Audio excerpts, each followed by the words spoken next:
hablé sobre el padre de servidumbre, que es el padre de servidumbre, que es Moisés, un siervo de Dios que sirvió durante 40 años al pueblo de Dios. Después les hablé también del padre de la fe, Abraham, sabemos su vida, y del padre de reyes, que es Isaí, que de él salieron gobernantes de la tribu de Judá, salió David, salió Salomón y finalmente el Rey de Reyes, Jesucristo.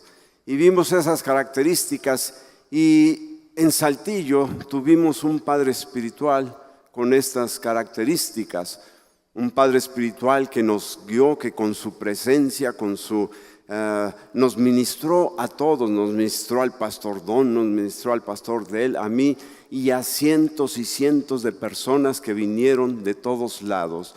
Este padre de la fe vivió con la gracia del Señor, ayudó a muchas personas, sirvió a esta ciudad, y como les decía, los padres espirituales pueden ver el destino de una ciudad. Y este padre espiritual pudo ver el destino de Saltillo. Él se entregó a servir sin ningunas condiciones, sin reservas, sin limitaciones, se entregó a sí mismo. Un padre espiritual que tenía la fe, que no lo detuvo la enfermedad, no lo detuvo las calamidades, no lo detuvieron las persecuciones, y ni aún así la cárcel, cuando estuvo ahí por la fe en Jesucristo. Y yo estoy hablando, hermanos, de un padre espiritual que se llama Juan Casas. Amén. Este hombre, sí, hermanos, Juan Casas fue un padre espiritual que nos dejó un legado a nosotros.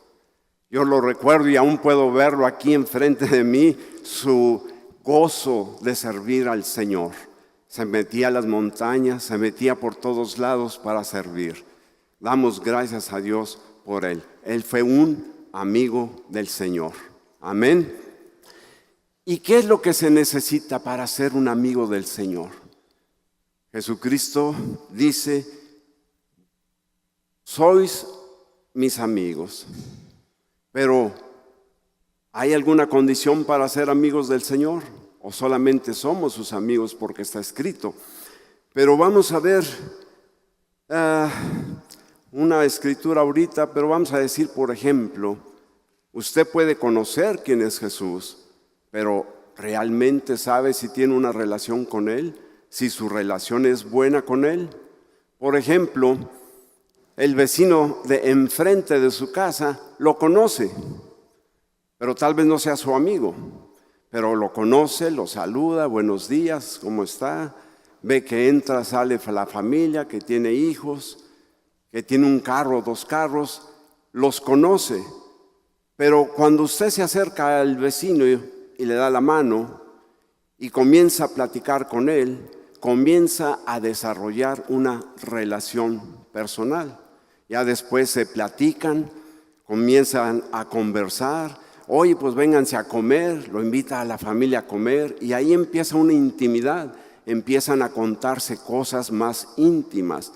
Luego va el otro y le dice: oye, pues hay que regresarle la invitación, y van para allá a comer, y luego los niños van a jugar con los de ella, y así van desarrollando una relación de confianza. Y de repente le dice la familia: oye, pues me voy a ir de vacaciones, ¿puedes encargarte de mi casa? Le deja su casa en sus manos. ¿Por qué? Porque ya hay confianza. Cuando tenemos esa confianza con el Señor Jesucristo, podemos tener una relación con Él y decirle: Señor, aquí está mi familia, te la pongo en tus manos. Aquí está mi negocio, te lo pongo en tus manos. Aquí está el ministerio que has puesto en mis manos, te lo pongo en tus manos. ¿Por qué? Porque tenemos ya la confianza con Él. Hemos desarrollado una relación personal con el Señor Jesucristo.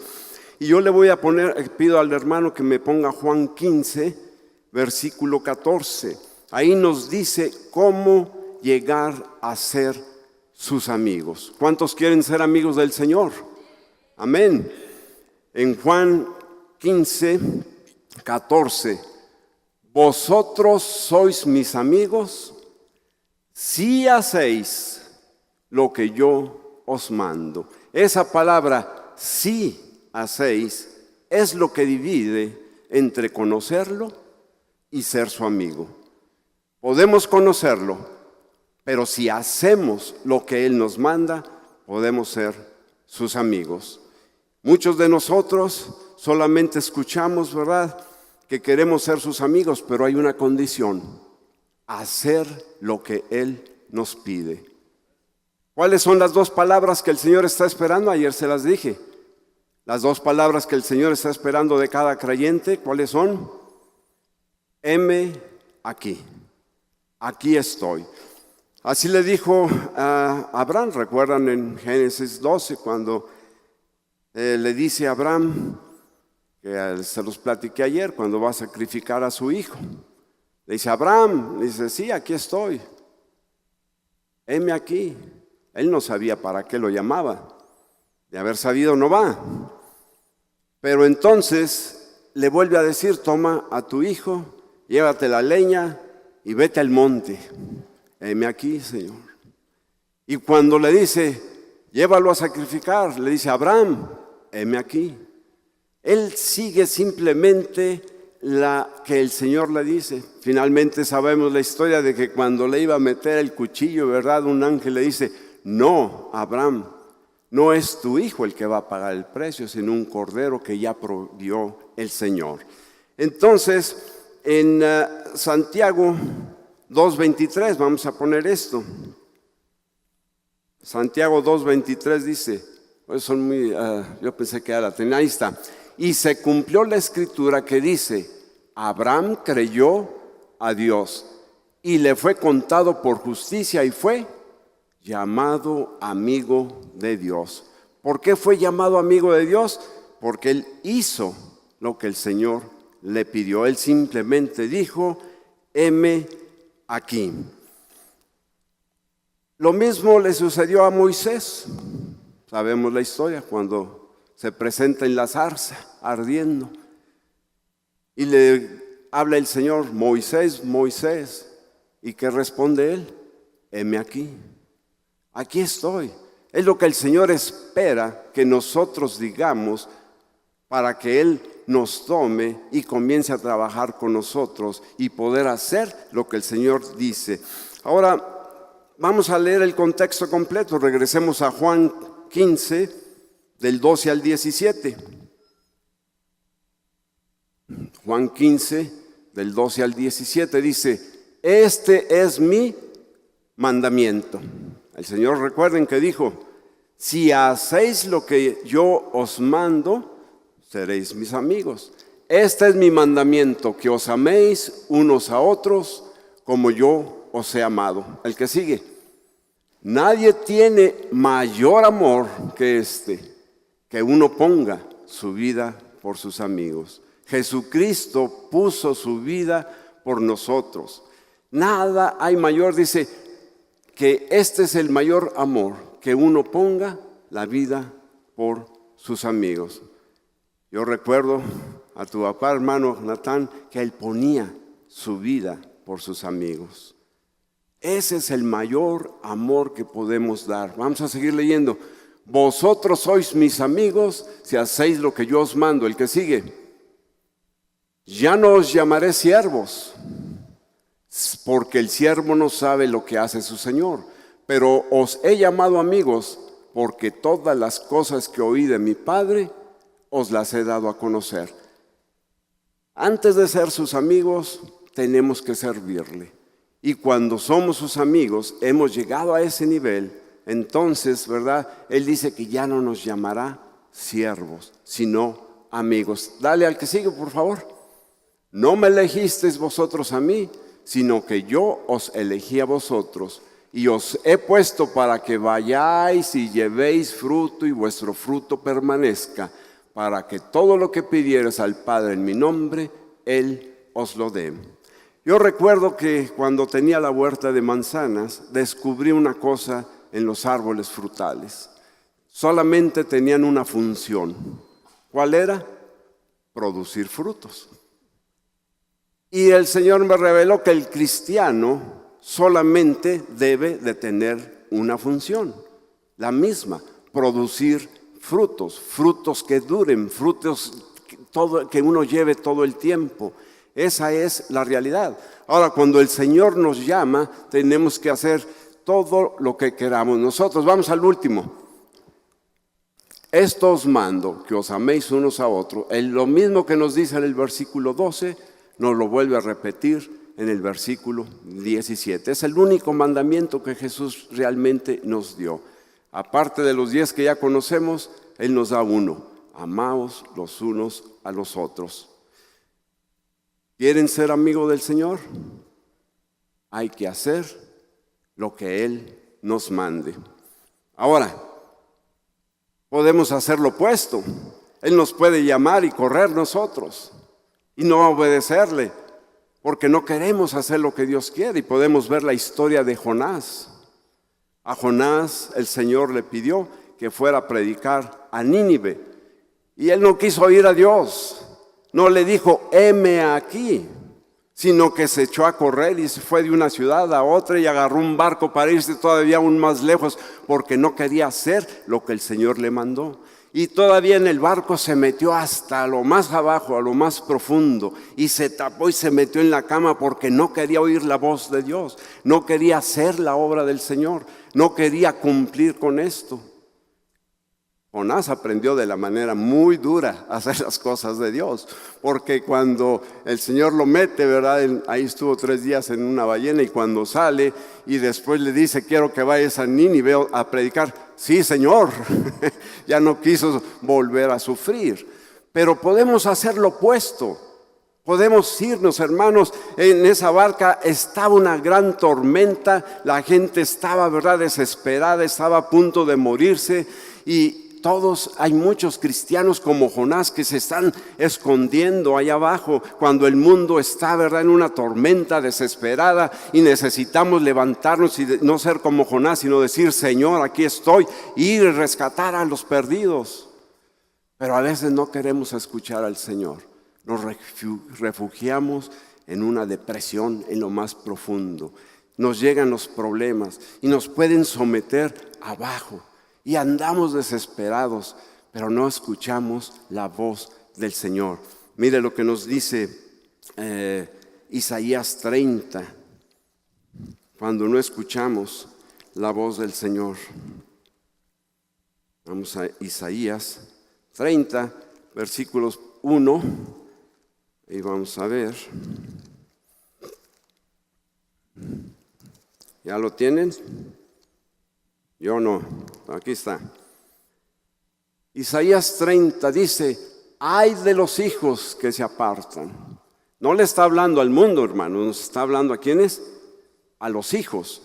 Dice, ay de los hijos que se apartan, dice Jehová, para tomar consejo y no de mí, para cobijarse con cubierta y no de mi espíritu, añadiendo pecado a pecado. Muchas veces los problemas se nos vienen y andamos preguntando a una persona o otra, oye, ¿qué hago? Ya no sé qué hacer. Y va un doctor y va otro doctor y a otro doctor, desesperados porque no sabemos qué hacer. O se nos vienen los problemas financieros y decimos a un banquero, ¿qué hago? O va al otro, pero el Señor dice, quieto, escúchame a mí, no escuches consejos de todos, yo soy quien te va a dar la salvación, escucha a mi Espíritu Santo. Ahí está la salvación, en la quietud. Dice más adelante en el 15, bueno, vamos a leer el 15, yo se los leo. Porque así dijo Jehová el Señor, el Santo de Israel, en descanso y en reposo seréis salvos. En quietud y en confianza será vuestra fortaleza, y no quisisteis. Yo me acuerdo una historia que terminé de trabajar con el doctor Morris Cerulo en San Diego, y me fui después a Nueva York a trabajar con otro ministerio, y él era judío, el hermano, y de ahí dijo, pues el Señor me ha llamado a Israel, me voy a ir. Entonces yo me quedé ahí sin trabajar en el ministerio y dije, ¿qué voy a hacer para tener un ingreso? para mantener a mi familia. Yo no escuché al Señor, Él me dijo, quédate quieto, no hagas nada. Pero yo con el temor de no saber qué hacer y de necesitar un ingreso, no me quedé quieto y entonces yo me fui a hacer lo que yo quise. No escuché la voz del Señor. Como Jonás, me fui a buscar por otro lado. Y dije, bueno, pues me voy a hacer mi propio negocio. Me voy a hacer una compañía, la registré para importar mármoles y pisos de Saltillo. Dije, me los llevo para allá y allá los vendo. Pues ahí va el primer tráiler, ¿verdad? Y el segundo y todo muy bien. Pero de repente al tercer tráiler ya venían rotos todos los ladrillos de Saltillo, todos los pisos, ¿verdad? Que aquí le ponen que la pata de gallo, que la uña de gato, y ya venían con un zapato arriba en vez de lo demás. Total, fue un fracaso. Y yo comencé a perder. Y en vez de ganar el 30, el 60 y el 100%, perdí el 30, el 60 y el 100%. Pero recuerden la historia de Isaac, cuando él también estaba en un problema y había una gran hambre en la tierra. Y él dice, yo voy a Egipto, porque en Egipto está ahí la riqueza, ahí hay comida. Pero Dios viene a él y le dice, no vayas a Egipto, sino ve a la tierra que yo te mostraré. Él obedeció la voz de Dios y ¿qué sucedió? Allá prosperó al 30, al 60 y al 100%. Entonces cuando nosotros no oímos la voz del Señor, no lo estamos escuchando su espíritu y andamos de un lado a otro preguntando ¿qué hago? ¿Qué hago? ¿Qué hago? Solamente estamos añadiendo pecado a pecado porque no estamos escuchando su voz. Si queremos ser su amigo, hermanos, necesitamos escuchar la voz del Señor. Vamos a... Amén. Gracias a Dios que yo recapacité, me arrepentí de ese pecado, de no escucharlo a Él. Me metí quieto, en quietud, y el Señor me restauró y nos volvió a restaurar al 30, al 60 y al 100%, como si no hubiera pasado nada, y nos volvió a bendecir, me volvió a poner en el ministerio, y gracias a Dios que seguimos en ese camino. Y desde entonces solo escucho la voz del Señor. Yo no quiero, como Jonás, ¿verdad?, tener que agacharme por allá y no escuchar y correr y no obedecer la voz del Señor. Cuando el Señor diga algo, todo lo que tenemos que decir es, heme aquí. En 1990 o 91, cuando salí de Saltillo, yo déjeme checar mi hora, no se me vaya a pasar. Yo andaba en la última cosecha y ahí me fui a caminar ahí por la huerta. Ayer les platicaba. Y yo dije, Señor, aquí estoy. Y fue cuando a la hora el Señor me dio el trabajo inmediatamente, que me llaman de San Diego y me dicen, vénganse a trabajar porque queremos que nos ayude acá. Pues yo regreso con mi esposa y le digo, oye, pues me ofrecieron trabajo allá, el hermano Cerulo, ¿qué vamos a hacer? Pues vámonos, porque ella quería venirse a Estados Unidos, ¿verdad? Y había tenido más de 20 años en México y ella decía, vamos. Pues yo pensando al día siguiente me fui muy temprano a la huerta y ahí puse una escalera para ir a podar un árbol simplemente para estar pensando ahí qué voy a hacer. Señor, ¿qué hago con la huerta? No la puedo administrar desde allá. ¿Qué voy a hacer? ¿Cómo la voy a vender? ¿Qué hago? Pues ahí estando yo, de repente oigo los pasos de las hojas secas. Que volteó hacia abajo y un hombre muy humilde, sombrero, yo pensé que era alguien buscando trabajo para mí, ahí en la huerta. Buenos días, le digo. Dice, buenos días. Digo, ¿en qué lo puedo ayudar? Y me dice, quiero comprarle su huerta. Yo me agarro de la escalera, pues ya me caigo, ¿verdad? El Señor me envía a alguien inmediatamente, quiero comprar su huerta. Me dice, ¿cuánto quiere? Rapidito. Dije, bueno, Señor, ¿qué le pido? Y el Señor me daba una cantidad, pero bueno, pues como buenos judíos, ¿verdad? Le dije, mire, véngase, vamos a caminar. Y empieza la mente, ¿cuánto le pido? Y esto, y oiga, pues mire que tiene malla antigranizo y que tiene goteo riego por goteo y que todo está muy bonito, ¿verdad? Mientras yo estaba pensando otra cantidad y le digo, a ver, deme tanto. Y me dice, no, le voy a dar tanto, lo que ya el Señor me había puesto en la primera ocasión. Ahí mismo, hermano, saca la chequera, baja, en 15 minutos hizo una operación impresionante. Ahí mismo me da el cheque, me dice, vaya, cóbrelo, y luego me da las escrituras. Eso no sucede así aquí en México. Dale un cheque a alguien sin que le firmen las escrituras y vuelve a vender el terreno a otro. Así es que Dios inmediatamente obró.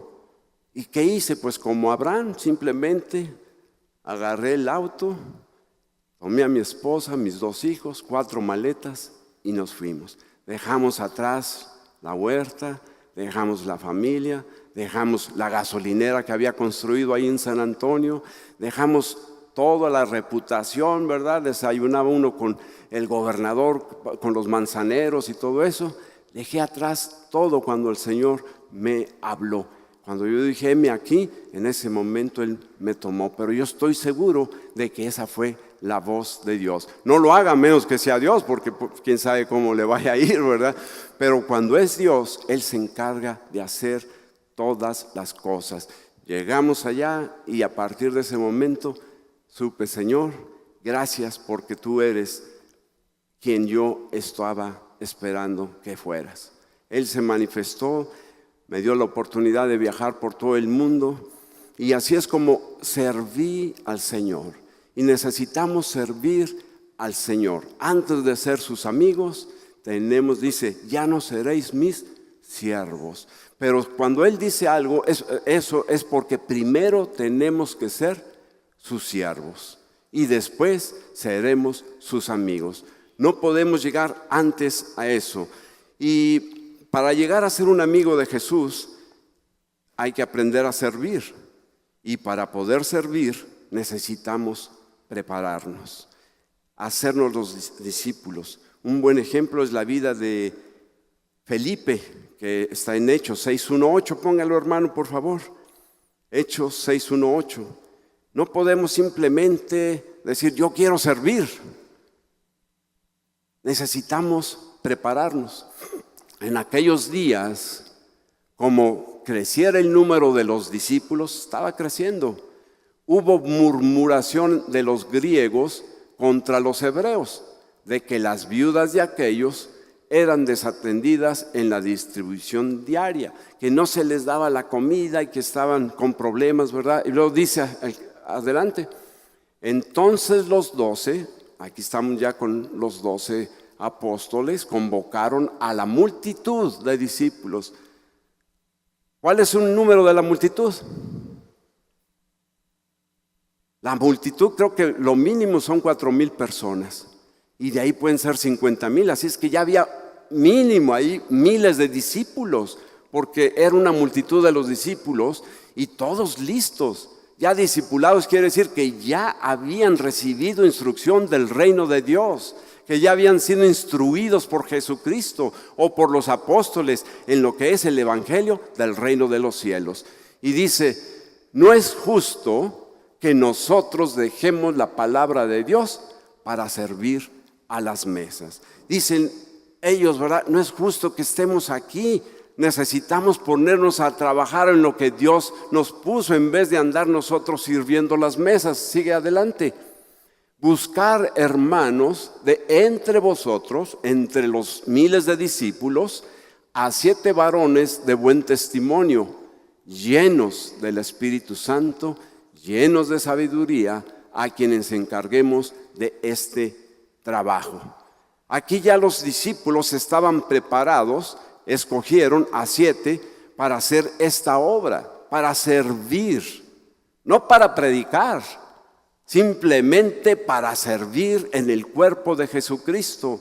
Todos los creyentes podemos servir al cuerpo de Cristo, hay mucho que hacer.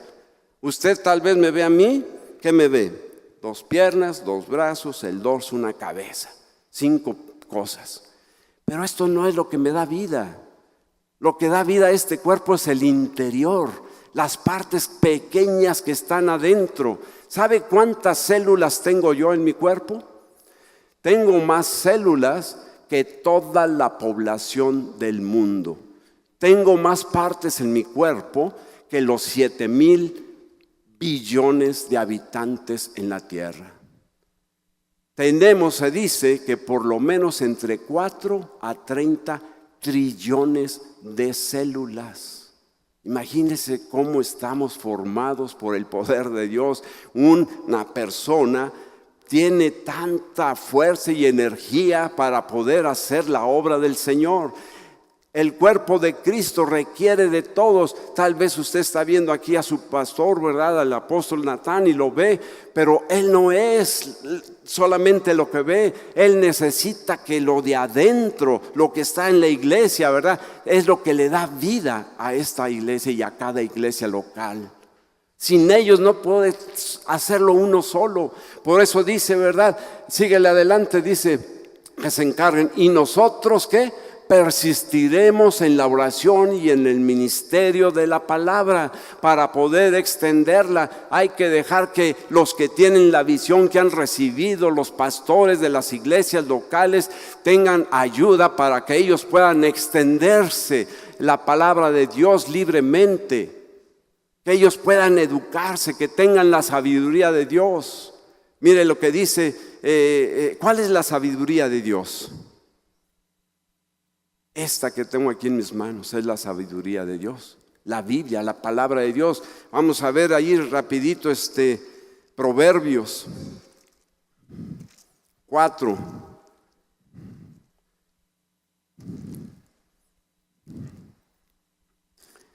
Ahí comenzamos. Déjame buscarlo.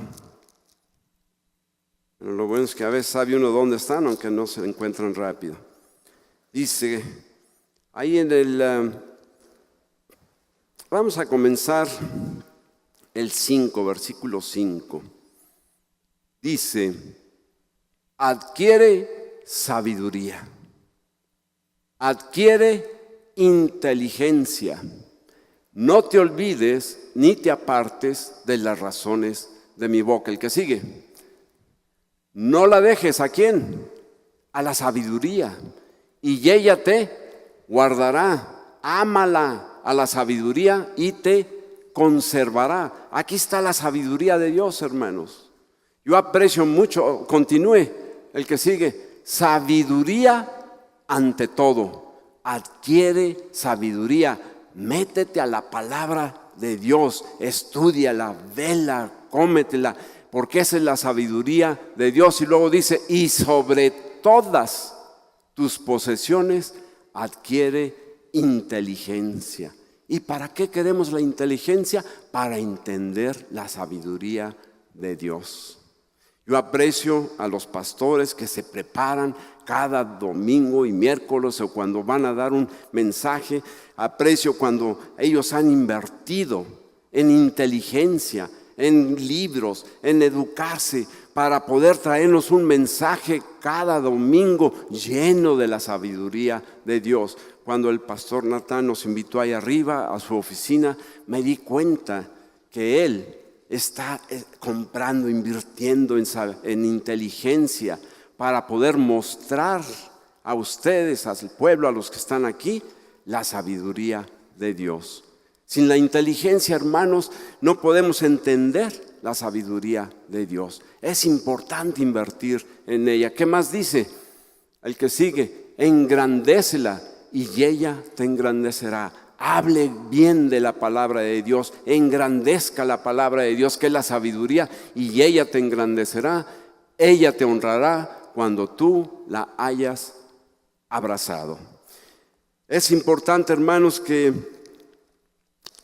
sirvamos al cuerpo de Cristo, que reconozcamos nuestros padres espirituales, que sepamos en ellos cuáles son las características que nos van a guiar. Y solo quiero decirles a todos ustedes aquí una escritura más.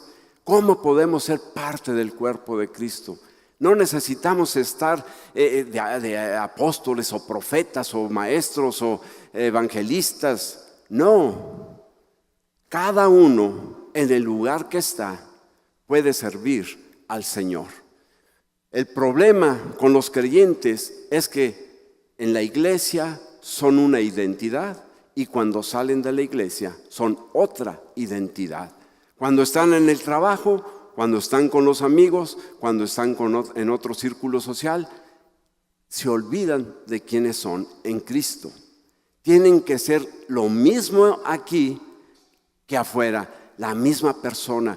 No importa dónde los inviten, no importa si son amigos que toman, usted sea un reflejo del Señor Jesucristo para que ellos dejen de tomar, porque su presencia va a cambiarlos. Pero si usted es diferente cuando sale de aquí, entonces usted está teniendo ese problema. ¿Cómo puedo servir al Señor? No puede, porque usted no está escuchando la voz de Dios, no está escuchando su voz, y entonces no puede ser su amigo.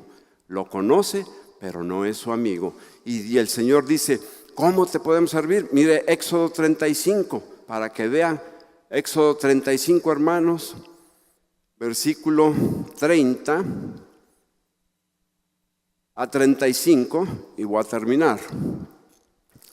Y dijo Moisés a los hijos de Israel: mirad, Jehová ha nombrado a Bezaleel, hijo de Uri, hijo de Ur, de la tribu de Judá. Adelante. Y lo ha llenado del Espíritu de Dios en sabiduría, en inteligencia, en ciencia y en todo arte. El que sigue. Para proyectar diseños, para trabajar en oro, en plata y en bronce. Síguele. Y en la talla de piedras de engaste y en obra de madera, para trabajar en toda labor ingeniosa. El que sigue.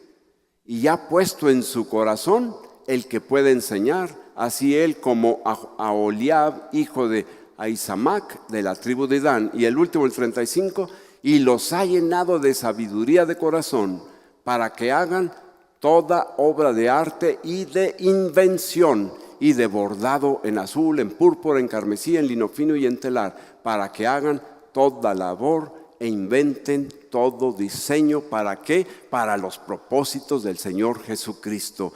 Todos los que estamos aquí somos creyentes, todos tenemos al Espíritu Santo adentro. Él nos ha dado una mente diferente para crear, hermanos, donde usted esté, en su negocio, en el ministerio, donde quiera. Tenemos al Espíritu Santo para poder hacer todo tipo de creación.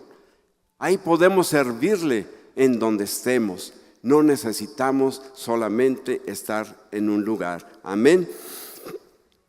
Bien, yo creo que el tiempo se nos ha terminado aquí. Yo iba a platicar un poquito más a ustedes, pero este año el tema es el desarrollo personal de un líder, y este es el manual que tenemos.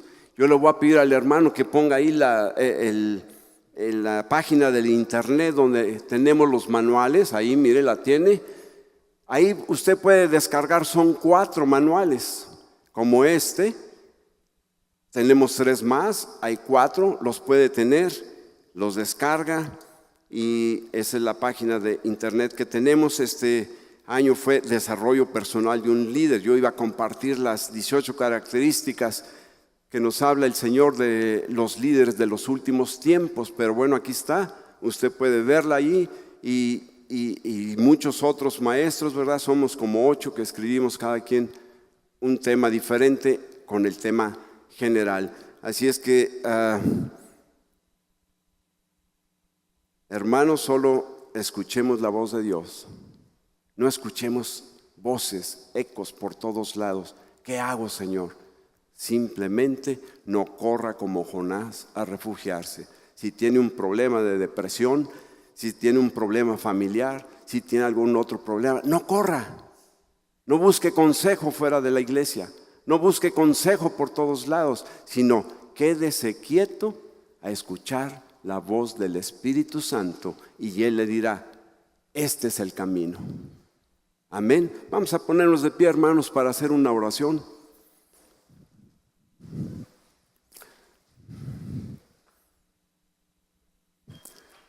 Padre, en el nombre de Jesucristo, gracias por tu palabra, gracias por tu sabiduría, gracias por la inteligencia que has puesto en nuestros espíritus, Señor. Gracias, Padre, porque queremos llegar a ti a ser tus amigos. De ahora en adelante, Señor, yo te pido que cuando me hables pueda decirte, heme aquí. Aquí estoy, Señor, para servirte, para que me tengas como un siervo y que pueda servirte toda mi vida, tanto en la iglesia como afuera, Señor, y que no tenga otra cosa más que pensar en ti y que pueda llegar, Señor, a ser tu amigo. Llénanos, Señor, de tu Espíritu Santo, que tu revelación de tu sabiduría, Señor, se quede en nosotros y podamos aquí en Saltillo, Señor, reconocer a los padres espirituales para que nos guíen, Señor, a toda la verdad, que nos guíen, Señor, para saber hacia dónde va la ciudad, que no nos quedemos, Señor Jesucristo, en la incógnita de que la iglesia no tiene rumbo. Sí tiene rumbo, Señor, tiene dirección, porque tú eres Jehová, Señor, y tú has escogido a tu pueblo, y la dirección de la iglesia es perfecta, Señor. No hay ningún error en la iglesia del Señor Jesucristo. La iglesia del Señor está viva, está ardiendo. La iglesia del Señor está próspera. La iglesia del Señor no está retrocediendo, sino que su iglesia está avanzando, Señor. Y te doy gracias, Señor, por la prosperidad que hay aquí en Saltillo, Padre. Gracias porque se ve una ciudad próspera, se ve que la iglesia ha prosperado, que el pueblo ha prosperado, Señor. Yo te pido porque hay una bendición completa en el nombre de Jesucristo. Amén y amén. Gracias, hermanos. Gloria a Dios. Gloria a Dios.